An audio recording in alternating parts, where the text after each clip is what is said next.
Oh, right. And there's a good reason why it's confusing, because most of it is nonsense. And I can demonstrate that. I realize that that's a really tough statement, and that I'm basically slapping the face of modern science. I understand that. I get that. But I can demonstrate that time and time and time again. And I suspect that most people intuitively know that it's nonsense because of what you just said. It's hard and difficult to understand.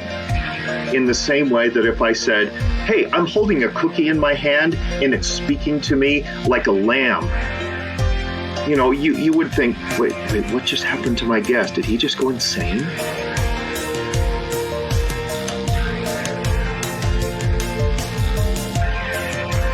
All right, welcome to And If Love Remains. I'm your host, I'm Mike Levitt, and I am excited to have a special guest with us today, Ben Hyde.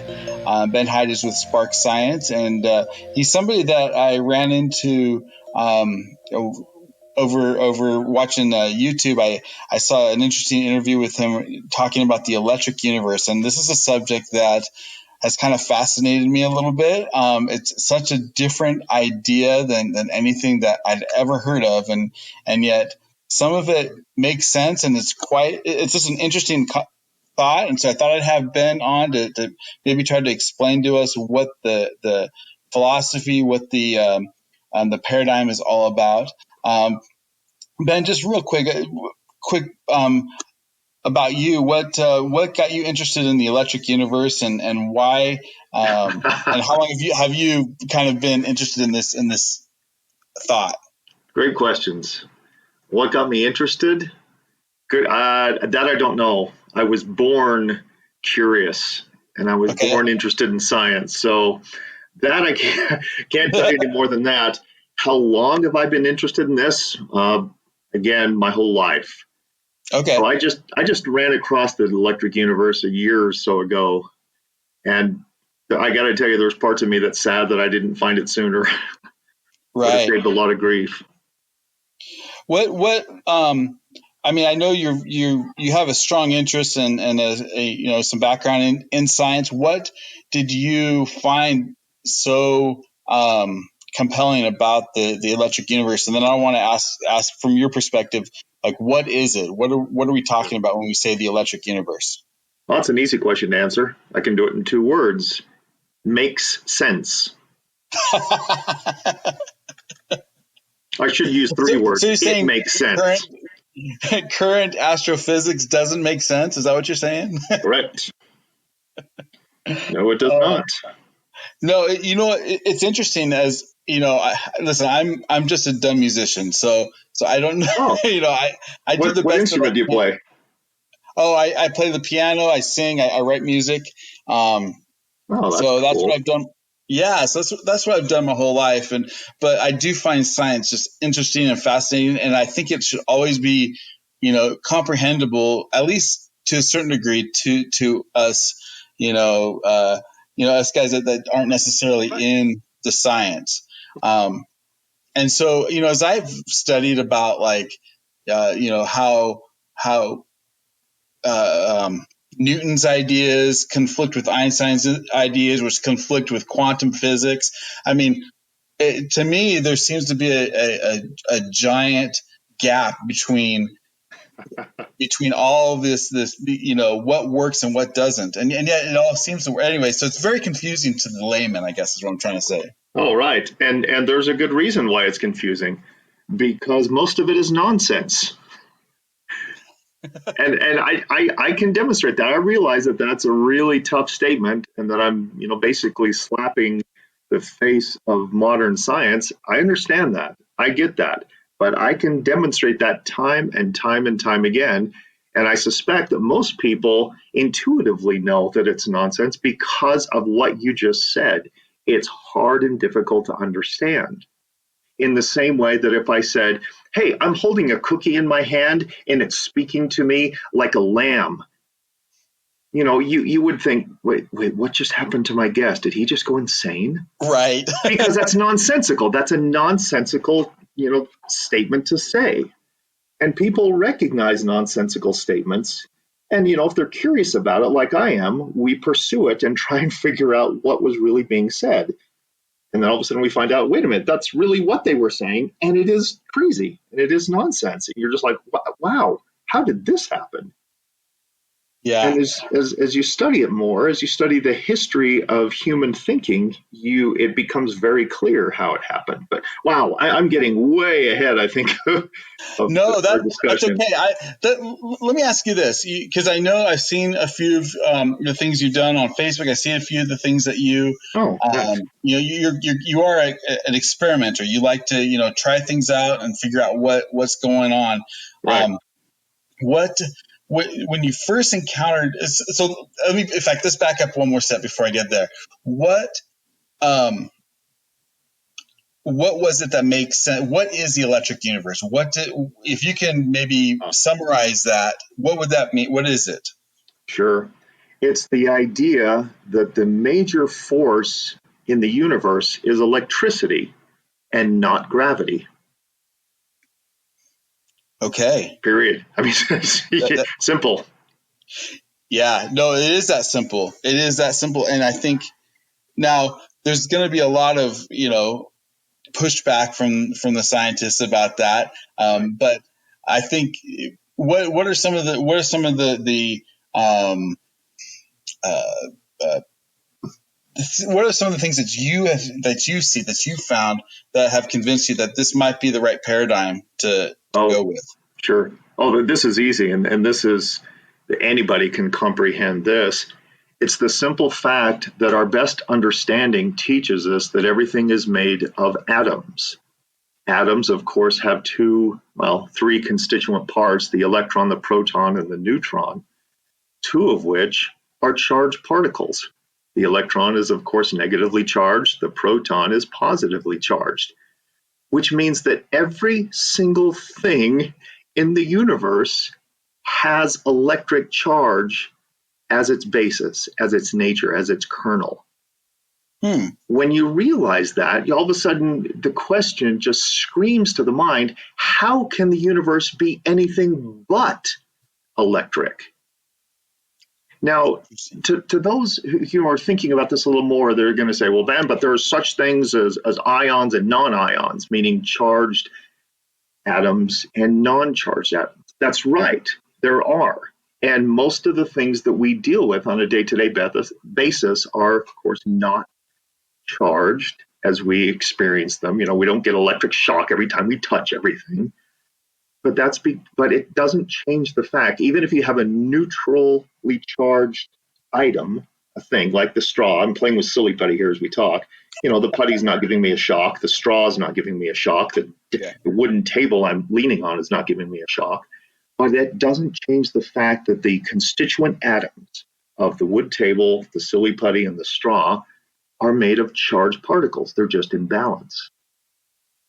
Hmm. Does that make sense? No, it does make sense, and I know when you get into kind of when I have read some quantum physics that really kind of blew my mind, but even at that level, the talk is about. I remember one statement, somebody talking about how even when we touch something, if I touch a table, I am not Here it really comes. touching the table, but I'm Right. actually feeling that force I'm feeling is actually an electrical, a magnetic almost reaction to what I'm pressing against. Right. Um, It's the electric field. yeah. Exactly right. Yep. Um, one of the things that I was talking to my son and actually another person later on, and the thing that got people fired up when I when I shared it with them was they just like their eyes lit up was when I said, here's a concept that is, what is the sun? Like, how would you describe the sun? And they talk about it being a ball of fire or a nuclear bomb in the sky, yeah, which is what you commonly hear. And Mm-hmm. when I mentioned, well, what if what if that's maybe not the case? What if it is a node? Um, can you speak Right. to that a little bit, like on the cosmic realm? Like, what are some of the implications of a electric universe paradigm? Like, how should we be looking at the universe? Oh, wow. Two questions. How should we be looking at it, and what does it mean? Um, Well, okay, that last one especially is a pretty big question. yeah, bit What of, does it bit of all a mean? loaded question, and I don't mind. I'll address it. It's just it might be bigger than one or two sentences. That's fair. Um, Here, go back and tell me which of those questions you want me to address first. Let's start with um, what would the how should we look at the universe if we're looking at it from an electrical universe standpoint and not from a gravitational universe standpoint? Oh, okay. How should we look at it? How should we look at it? Easy, with an open mind, as a scientist would. And Right. a true scientist is not someone with a PhD or an MA or a BA or whatnot, or wearing a lab coat. A true scientist is someone who applies the scientific method to different scenarios in their life. In other words, they look at something, they experience something, they hear a story of an experience that we don't know about yet. The first thing, a true scientist would do is say, well, let's apply the scientific method. Let's create an experiment and test this and see if we can get validation for what you think just happened or what we just saw. That's how we should look at everything. But the more I study contemporary science, I am aghast because that is exactly what doesn't happen. Hmm. Now, granted, I'm painting that with a very broad brush, and my apologies to all of the people out there and scientists who are actually doing true scientific work. But generally speaking, the consensus science is all about maintaining the dogma, maintaining the model. And that is exactly what science isn't. Science is never about maintaining the model. Science is about testing the model to see if it holds up. And if it holds up, great. But you're Right. constantly beating at it, beating at it, seeing if you can overcome it. Because if you can, then the first thing you do, which is not what happened in our society now, but the first thing you do is change your model. When you get evidence that goes contrary to it, you change the model. But that's exactly what hasn't happened in Right. so many fields of science. It's amazing to Well, study that. I think, so many times we talk about theories. We'll talk about the theory of evolution or the theory of the Big Bang but when I know what a theory means, but I'm not exactly sure a scientist knows what a theory means because it seems to me like they're treating them like laws and not theories. Wow, it's amazing that they do treat them like laws and like they're immutable. I mean, the one that blew me away was I found out that there's a scientist called Rupert Sheldrake. He's a biologist, an English biologist, and he's actually the one that got me into this whole area of the electric universe. A few years ago, I listened to one of his things, and he talked about how um, scientists are dogmatic. I'm like, wait, scientists shouldn't be dogmatic. And he specifically talked about the 10 dogmas of science. I'm like, wait, there shouldn't be dogmas in science at all. Right.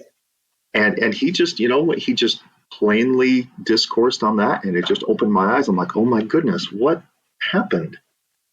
And so I started studying some of the things that he was doing, and he was involved or became involved in the electric universe, and it just went off from there. I'm like, wow, here we go. Yeah. Well, and I know there's people like who would claim, and I think rightfully so, say, hey, wait a sec, the paradigm that we've been using works. We have satellites in the sky. We Right. we use Einstein's theory in order to calculate GPS tracking. We can measure the Doppler effect and the expanding universe. We can Mm-hmm. see we can see that light is bent around stars and black holes and things, and so both on a practical, and then you expand that out to more universal or a cosmological level. Like they see, well, what we've been using works, so why should we bother? Okay, Think there's so many things I need to comment on that. okay, good. One thing, I can explain all of that in one trite little phrase, and that is there's more than one ways to skin a cat. Okay. Just because you can skin a cat with a sharpened rock doesn't mean that there's not better ways to do that. Now, I'm sorry, that's kind of a graphic, you know, image, and I apologize for that. No, But it's okay. the concept is that there are multiple ways to accomplish a thing, and just because you get success with one way, it doesn't mean that there's not other ways, or better ways, or even truer ways of doing the thing. Now, the other problem that one of the things I wanted to talk to you about is scientists say, well, we've seen redshift. No, there is a scientist named Halton Arp. He was an astronomer, and I say was because he just died a few years ago, which is really unfortunate.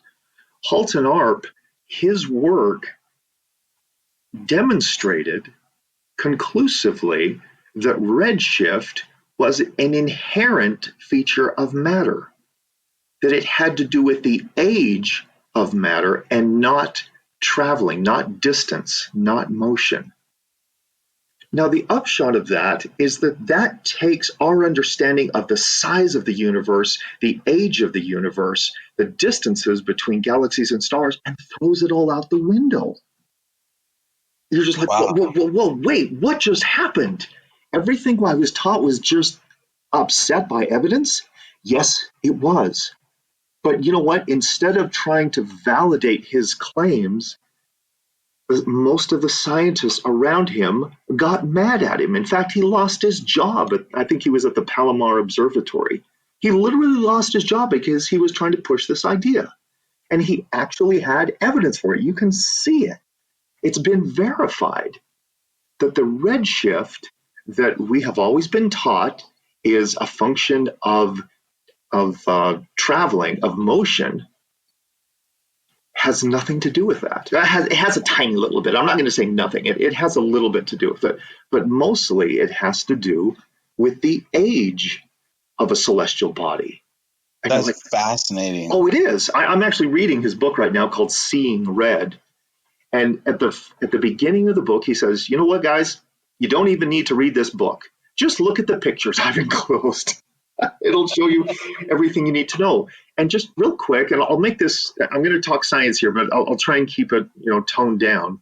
Yeah. There are two celestial bodies that a lot of people, one of them everyone's aware of, and that, of course, is a galaxy. There's another little thing called a quasar. And like, what the heck is a quasar? You can think of a quasar as basically a baby galaxy. It's kind of like the center of a galaxy. Okay. It's not very well defined, and so if you have a hard time understanding it, it's understandable. But just think of it: you have a galaxy, a mature galaxy, an adult galaxy, and a quasar is like a baby galaxy. Well, scientists have looked at that and have determined that the redshift is very, very big for these quasars, which by their understanding means that they're all the way out at the edge of the observable universe. Well, most galaxies that we can see are not on the edge of the observable universe. They're kind of close. Andromeda is a few 100 million light years away. Right. That's relatively close. And astronomers have said, there is no way that a quasar and a galaxy can be linked. They're too far away. Guess what Halton Arp found? He literally found gas and dust lanes connecting quasars with galaxies. And he found this over and over and over, which clearly tells us that galaxies and quasars are connected. The problem is that defied the current model, because the quasar was really redshifted. And you don't really have to understand redshifting. You just have to understand that the quasar was redshifted and the galaxy was not. And that means that there is no possible way, according to the model, that they could be connected. But Halton Arp discovered that redshift, and you can look it up, is intrinsic, meaning that it's a part of the nature of the galaxy. It has nothing to do with motion. And you're like, wow. So when you hear scientists say, we know this, we know the speed of light is this, we know, that gravity is this, we know redshift is this, you have to pause and say, wait, do we know that? Because this goes back to Right. the question you asked earlier that I don't think I quite answered about Rupert Sheldrake and how he discovered he was just interested in these type of laws of the universe, and so he went and studied, or he went to the Department of Metrology in London and said, "Could I look at the old textbooks that show the speed of light?" And they said, "Sure." And so he's digging through these old textbooks where scientists and laboratories would measure the speed of light. And he found that the speed of light actually changed and changed dramatically from, I think it was 1927 to 1945. Really? It changed. And he's like, well, wait a minute. Why did these things change? And he said, well, he asked the department, the gentleman in charge of the metrology department there. He says, did the scientists who put all this together, the information together, did they kind of just fudge it a little and they just kind of all got into groupthink? Right. And Rupert's little joke is like, no, we don't like to call it groupthink. We like to call it intellectual phase locking. And Rupert's like, well, wait a minute. If they did it then, how do we know they're not doing it now? And the reason we know they're not doing it now is because in 1972, scientists got sick and tired of the speed of light constantly changing. So they just declared the speed of light by fiat. No way. They did. You can look this up. 1972. The speed of light is now they're intimately tied to the length of a meter stick. So if the meter stick actually changes, we'd never know the speed of light changes because they're both intimately connected. We no longer measure the speed of light. It has been declared by fiat. That's I'm like, that's not science. No, that's a royal declaration. And the more I study science, the more I find instances like Halton Arps, like Rupert Sheldrake. It's just constant. It's this constant barrage of scientists being dogmatic, of holding to a belief and holding on to their models like a security blanket, like a teddy bear, and saying, no, no one's going to take this away from me. Right. It doesn't matter what the evidence says. This is my idea. Right. And then you ask your question, well, why would they do that? And this is where it gets a little dark and depressing. And it's because of money. That's where the money is. There is so much money tied up in particle colliders and in telescopes that validate the Big Bang model of the universe that it's just not financially feasible. Not feasible. Let me say it this way: would you, if you had a great job that was paying you money, would you just walk away from it for? Well, no, of course not. Right, and neither do scientists, and neither do humans. No human does that. They need to feed their families, but unfortunately, it's based on a flawed model, and it's been based on a flawed model since before you and I, in fact, before our grandparents were even born.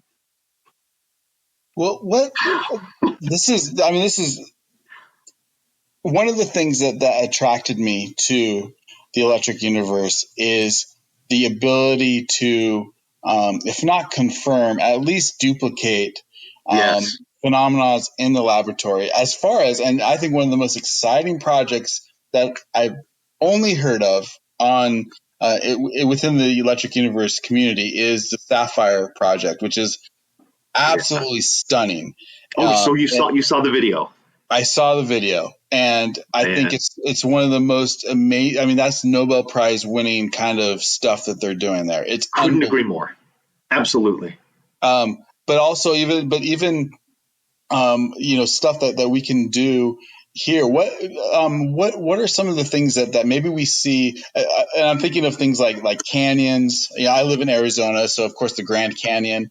Yeah. The way that those are typically explained is the Colorado River, for billions of years carved out, the Grand Canyon and what a wondrous sight we have it. But the electric universe model has a different, and there's ways to experiment. Anyway, I'd like you to maybe talk to that a little bit. Oh, absolutely. There are ways to experiment. In fact, you probably know that I have done that in my backyard. And I will help anybody set up this apparatus in their own backyard, and they can start experimenting themselves and see that this actually happens. What I have back there, and what some of your listeners may not know, is just a small box about the size of a car battery. It's an electric neon sign transformer. And I got it for free, Mike. I called up my local electric sign company. I said, hey, do you guys have any transformers up there that, maybe you're throwing away that don't quite work right? And they said, yeah, we do. So I went up there, we rummaged around in their bins, and I got a transformer, and it had some scars on it, some little breaks and scratches, and they were going to throw it away. And I'm like, well, does it still work? And they're like, yeah. I said, can I pay you for it? They're like, no, you can just have it. So I took it home. This is a neon sign transformer. So, I mean, it's safe because it puts out huge voltages, 12,000 volts, but it only has 0.02 amps. Oh, wow. And if you don't know about electricity, just know that 0.08 is lethal. Okay. 0.08 and above is lethal. This thing puts out 0.02. So it's fine to play with. I have gotten shocked by it a few times. It's not fun. Yeah. It's like probably not the funnest experience, but you're not going to be critically hurt. Right. So anyway, I take that out and I just connect the two electrodes on one side or another, and I put dirt on it and to see what it does. And I put the electrodes in different configurations. And if you want to see what I'm talking about, I've got the videos posted all over my Facebook page, the Hyde Spark Science, where I do these experiments just about daily. And you can see what electricity does to dirt. Because in the very most basic rudimentary sense, that's what we're talking about in the electric universe. That electricity played a huge role in forming canyons and mountains here on the Earth. And there's a huge story behind that. You can look at that. David Talbot delineates that very, very nicely. Yes, he does. But as far as doing stuff in your own backyard, you just need a transformer and dirt. That's it. I mean, the current one I'm working on is clay. Okay. And the clay was too wet, and it's been too wet, but every single day I've been zapping it as it gets slowly drier and drier just to see what it does. You can see patterns form, and these patterns that form in the dirt or the dust, you can find identical patterns on the Earth. That's how we know that electricity played a part in the formation of mountains and valleys on the Earth. Because electricity is scalable. The effects of electricity are scalable. That means that they work on the laboratory bench level, and they work on the planetary level, and they work on the galactic level. And you can see the same shapes, the same features, the same type of events happening on every level. That's remarkable. Oh, it's fun. Oh no, I bet I'm gonna have to. I have seen a few of your videos, and I'm looking forward to seeing what happens to that clay. Yeah. I mean, I've created fulgurites. If anyone, geology students out there knows what a fulgurite is, you can make fulgurites in your backyard. I mean, they're tiny. Mine are just, barely an inch long, but I mean, you're zapping dirt and creating this chimney channel pathway that fuses dirt together. Like, that's cool.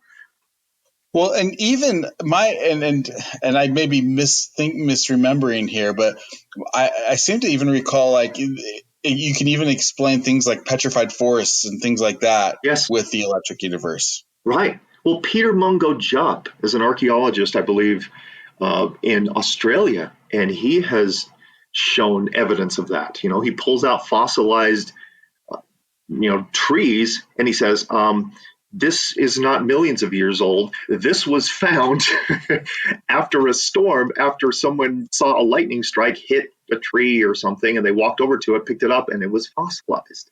And you're like, wait, fossilization isn't a million-year-old process? It can be done immediately with electricity? Yes, it can. Right. And we have evidence for it. And again, it's you can do it. You can recreate it, and that is phenomenal to me. And here's the other thing that excites me because what it does is and again, I'm an artist, so you have to, I think in these terms, but Right.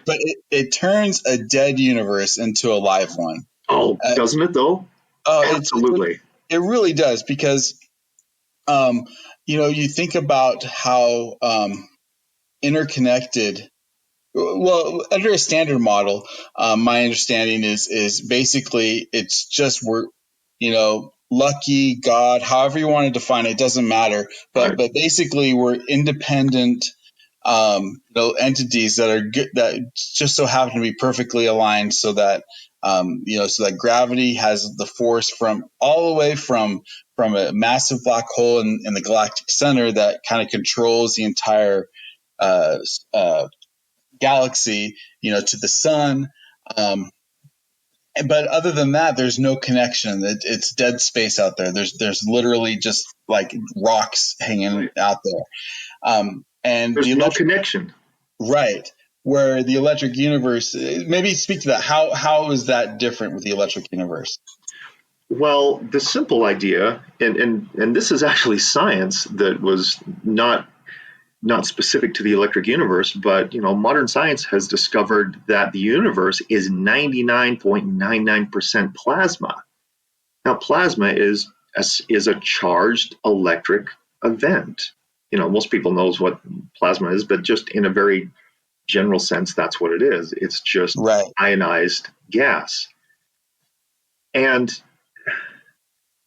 I think that my version of this, you said, how is it important? What's my takeaway on this? The thing right, that brings me comfort with this, because it's comforting to know that we're connected. From an emotional standpoint, if we live isolated lives, we usually are pretty miserable. I mean, yes, there are a few curmudgeons that can go out and be happy by themselves, and there are introverts that are happy by themselves. But in a very core sense, all of us need connection with something or someone, whether it's our art or whether it's another person or whether it's an idea. We need that. And the electric universe paints that idea because it deals with more than just electricity in the universe. It deals with the entire cosmology, and cosmology encapsulates everything that we are and or think. So it encapsulates biology, it encapsulates consciousness, which is a huge question in and of itself. right. It encapsulates everything instead of just saying, like the standard model, there are rocks in space and they're attracted to us and they're going to crash into us one day and we'll all die like the dinosaurs. Right. Because that's what the model says. But the electric universe model, from a scientific standpoint, paints a different picture. It says that the planets are actually charged bodies, which we already know that. But as charged bodies, it's like two balloons with the same charge. If you bring them together, they repel. You're like, wait a minute. Are you telling me the celestial bodies tend to repel each other? Yes. Within a solar system, that's exactly what it looks like they do. So you're like, wait a minute. So then we're probably not going to get hit with an asteroid or a comet and all die? Yeah, that's what it means. The likelihood of that happening is very, very scant. So I mean, Right. from a completely existential view, that's wonderful. That's a security blanket. You're like, wait, the universe is more of a safe place now than a dangerous place? Yes, it is. Oh, and And like black holes, when you tell a kid about a black hole, oh, yeah, yeah. everyone, Please talk about black holes. my gosh, when I first learned about that, I was thinking, oh my gosh, it's a scary monster in space that's going to suck us up and eat us and we'll die and there's nothing we can do about it. And that's a terrifying prospect to a small child. It's even terrifying as an adult that there's something out there in space that you can't see because it's dark, that is so powerful that it will just suck you up and eat you and you will die, and everyone you will die, and everything that you know will die and be destroyed. That's horrifying. But the electric universe brings out the idea that black holes are not these ridiculously mathematically constructed things. And they were. Black holes were never actually a real thing. They were always a mathematical construct that somehow over time worked their way into the lexicon as a real thing. And you're like, oh, how did this happen? But the electric universe talks about that there are energetic entities out there in the universe, and we measure them, But contemporary science is calling them black holes, but the electric universe recognizes these as plasmoids. And plasmoids we understand, or we understand better than black holes. Plasmoid is just it's essentially a donut of energy, literally. It's a Okay. toroid. That's what the shape is. And and this is just electricity. When it gets bound up, when it gets condensed, it turns into a plasmoid shape. And this plasmoid shape has certain properties, and one of them is being very energetic. Well, contemporary science, from my understanding, has misinterpreted energetic with gravitic. So they look at these things, and there was a big thing in the news saying, we've just imaged our first black hole, which actually wasn't true. It was amazing. I did a Google search and went back and found out that a couple of years ago, the news media said, we have just imaged our first image of a black hole again. It's weird. It's like society completely forgot that we had already supposedly imaged a black hole. But I went back, I'm old enough that I remember that, and it was just like 3 years ago. And I'm like, wait a minute, why are you saying that we just imaged it for the first time again when here's a news article that says it right here and it shows the picture? But the idea that a black hole is this sucking invisible monster in space just doesn't stand up to the evidence. Yes, it is energetic, but is it sucking all of its neighbors into it? No, it's not. It is just a wonderful energetic source. And that Well, I think is such a relief. yeah, well, I think that's what some people would say. Like some people would look at the current image of the black hole that we have and say, well, isn't that an image of a black hole ripping a star, Yeah. into itself? Nope. And you say no, that's a No. plasmoid. In fact, it looks more like if you look at that actual image that came out last year, it actually looks more like a plasmoid than anything else. It looks donut shaped. Hmm. I mean, just go back and look at it. You can type it up. It's easy. Just Oh Google, yeah. type in first image of a black hole, and it's orange and black. But if you look at it, it looks more like a donut shape than anything. And so really it's all about like what we look at is truly determined by what our focus is. In fact, if we're looking for black holes, we're gonna every problem is, if you're a hammer, every problem is a nail. Exactly. That's it. And that will continue to be so if it's backed up by your livelihood, by money. Right. If we could somehow take that out of the equation, let scientists do their work and not be dependent on grants and not be dependent on money, science would just accelerate fiercely. Well, and that's another thing that excites me is I do see the people that are interested in the electric universe are a lot of engineers, a lot of backyard scientists and experimenters, but like, people who we think of in the 19th century of just like tinkerers, guys like that. Right. Yes. That they're trying to figure stuff out and how the world works. And it's such a far cry from the very sterilized university setting. Well, Christian Birkeland, are you familiar with him and his work? I've heard his name. I mean, I've heard of a Birkeland current. I don't know specifically. So he's the Swedish scientist at the turn of the century that went out and braved the winters up there to do his experiments, and he came to the conclusion that the aurora was powered by currents from the sun, the electric currents from the sun. And we now know that that's exactly how they're powered. We get coronal mass ejections, and the auroras respond in kind. But at the time when he made that pronouncement, he was laughed at and mocked. And he actually died not knowing. Well, I mean, he knew himself that he was right, but right.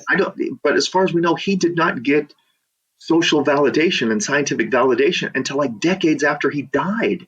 Wow. It wasn't like the 1970s when we finally got satellites up that could measure, and were actually looking for what we now know as Birkeland currents. And they're like, oh, there they are.